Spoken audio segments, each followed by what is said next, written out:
I couldn't do when you for me. And to those of you saying, oh, Yoruba teachers, do they understand English properly?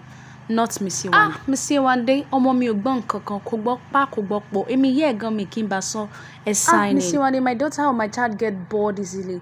Àwọn ohun èlò ìdánilẹ́kọ̀ọ́ iṣẹ́ wà colorful. Signing. Oh, Miss Yewande, are you tech savvy? Excuse me? Signing. I'm a Gen Z Yoruba teacher for a reason. Miss Yewande ṣe lè kọ́ ọmọ ọdún mẹ́rin. Signing. Teenager lọmọ mi o, ẹni kó wọlé kó jó. Miss Yewande ṣe ní gadget, book a section. Miss Yewande ṣe sure. Tẹ́yìn gan ọba fẹ́ yọ shock lẹ́sẹ̀ ara yín gan, mọ́ yín gan máa insist pé kí ni kẹ́ fi shock absorber sí. Miss Yewande, àgbàlagbà lẹ́nu yìí o, ẹ sure pẹ̀lẹ́ kan wọn, stop playing. Ẹni kọ́ signing. Miss Yewande, mo fẹ́ kẹ́ really engage ọmọ yìí dáadáa. Ẹ má worry, ẹ ṣáà book a section.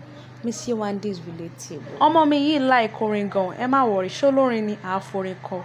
Ṣé ní àwọn games ta lè lò ní class ẹ fọkànbalẹ̀, ẹ book a section. Ó wà nílẹ̀.